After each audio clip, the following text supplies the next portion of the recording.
सर्वांना राम राम, नमस्कार आणि जय शिवराय. तर मित्रांनो, जगन्नाथपुरी ओडिसाचा तिसऱ्या पार्टमध्ये आपल्या सर्वांचं सहर्ष स्वागत करतो.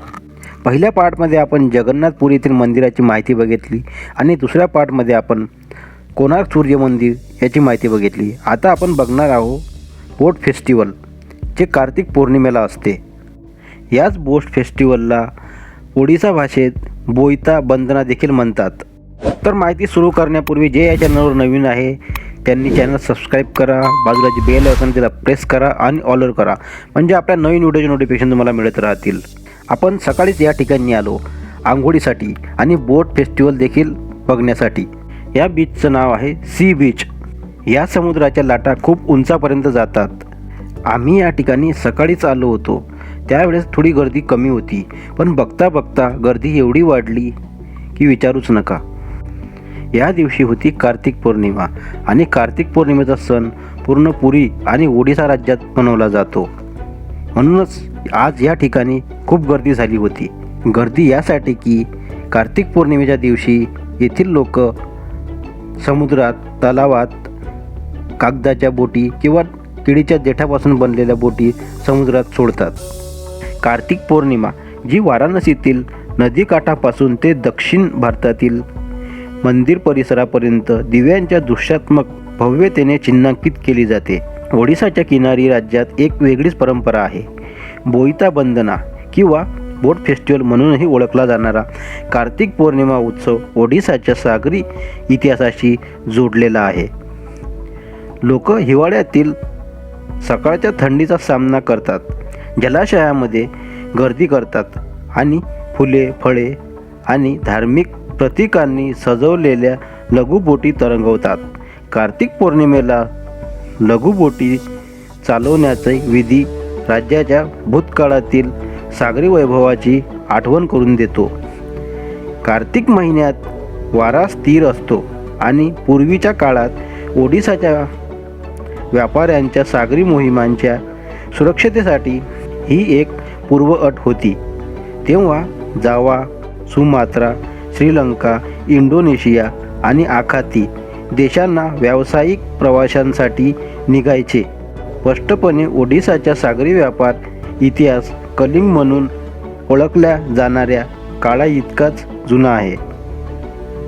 कागदी होड्या चालवण्याची परंपरा ही पूर्वजांना नमस्कार करण्याची आणि त्यांचे आशीर्वाद मिळवण्याची एक कृती मानली जाते, जे व्यापाऱ्यांच्या उद्देशाने समुद्रमार्गे परदेशात प्रवास करत असत.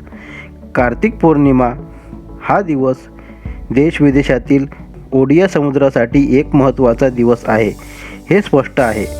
तथापि गेल्या काही वर्षात बोट महोत्सवाची भव्यता कमी झाली आहे. कार्तिक पौर्णिमेनिमित्त बोईता बंदना उत्सव साजरा करण्यासाठी ओडिसामध्ये 5 नोव्हेंबर 2025 रोजी लाखो भाविक नद्या, तलाव आणि किनाऱ्यावरती जमले होते. हा धार्मिक कार्यक्रम प्राचीन कलिंगाच्या सागरी वंशाचे स्मरण करतो, जिथे ओडिसा नाविक व्यापारी म्हणजे साधबा आग्नेय आशियातील दूरवरच्या प्रदेशात प्रवास करत असत. पहाटेपासूनच भुवनेश्वरच्या जुन्या शहरातील ऐतिहासिक बिंदुसागर आणि कटकमधील प्रमुख नदीच्या घाटावर, जसे की महानदीवरील गडगडिया घाट आणि काठोजीवरील देवी घाट यासारख्या जलाशयांवर मोठी गर्दी जमली होती. या विधीत सहभागी होण्यासाठी पुरी येथील किनाऱ्यावरही अनेक जण जमले होते. सहभाग्यांनी केळीच्या देठापासून किंवा कागदावर थर्माकोल आणि स्थानिक पातळीवर उपलब्ध असलेल्या इतर साहित्यापासून लघुबोटी बनवल्या.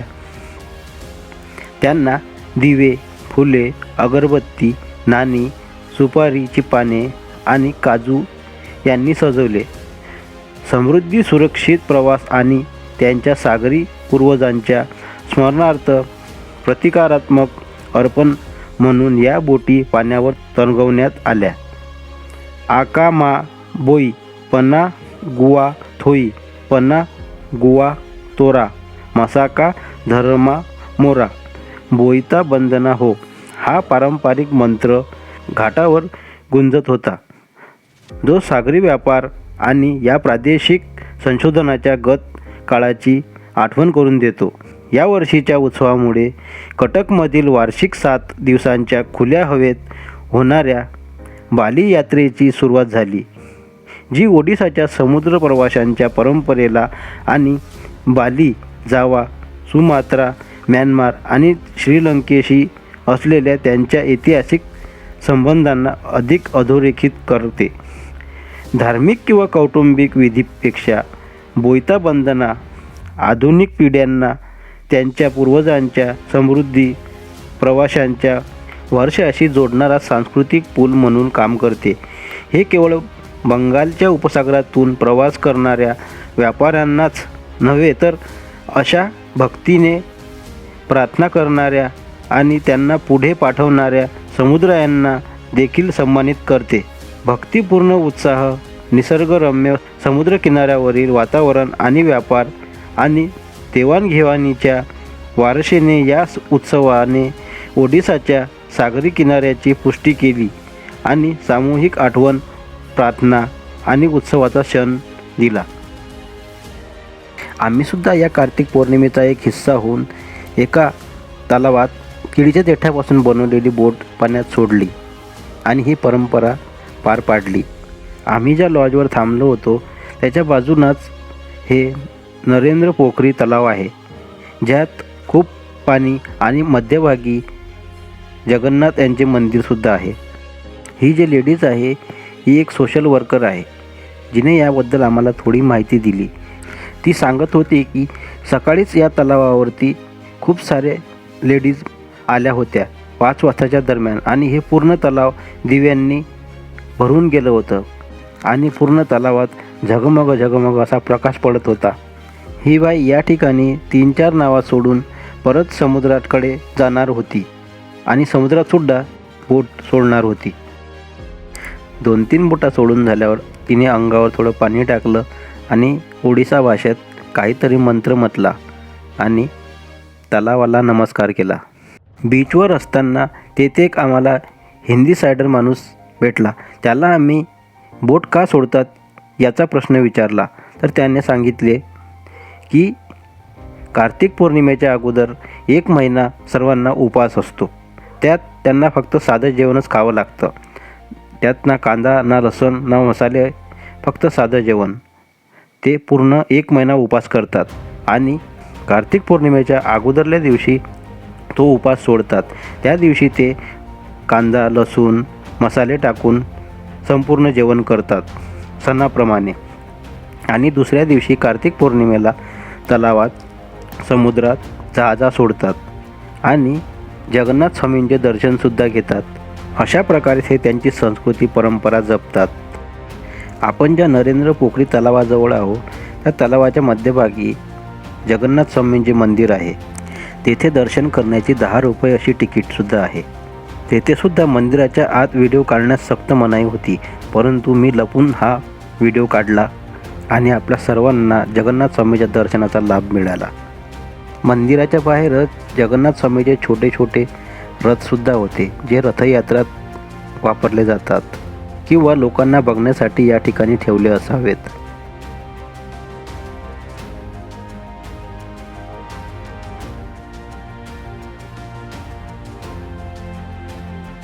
ओडिसा राज्याची राजधानी असलेले भुवनेश्वर, त्या ठिकाणचे लिंगेश्वर मंदिर, हे मंदिरसुद्धा खूप छान आहे आणि यात कॅमेरा नेण्यास सक्त मनाई आहे, म्हणजे मोबाईल नेण्याससुद्धा सक्त मनाई आहे. हे मंदिरसुद्धा जगन्नाथ टेम्पलसारखंच सेम मंदिर आहे. मंदिराच्या आतच खूप सारे लहान मोठे मंदिरे आहेत. तुम्ही जगन्नाथपुरीला गेले तर या ठिकाणी नक्की भेट द्या. हे मंदिरसुद्धा खूप छान आणि सुंदर आहे. लिंगेश्वर महादेव मंदिर, या ठिकाणी शिवशंकराची भव्य अशी पिंड आहे. भुवनेश्वरमध्येच नंदनकना नावाचं एक झू आहे. त्या ठिकाणी सुद्धा खूप जनावरं आहे आणि पाहण्याजोगतं आहे. लेकरांना दाखवण्यासारखं आहे, ज्यात सर्व प्रकारचे प्राणी आपल्याला पाहायला मिळेल. या झूची तिकीट 50 रुपये आहे आणि 5 वाजताच्या अंदर ही तिकीट काढावी. 5 वाजतानंतर तिकीट काउंटर बंद होते. तर आपल्या सर्वांना हा व्हिडिओ कसा वाटला कमेंट बॉक्समध्ये नक्की सांगा. आवडल्यास लाईक करा आणि आपल्या जवळच्या सर्वांना शेअर करा आणि हो कमेंट देखील करा, कारण आपल्या प्रतिक्रिया खूप महत्त्वाच्या आहे. आणि नवीन लोकांनी चॅनलला सबस्क्राईब करा. तर लवकरच भेटू पुढच्या एका नवीन व्हिडिओमध्ये नवीन माहिती घेऊन. तोपर्यंत सर्वांनी आपापली काळजी घ्या आणि सुरक्षित राहा.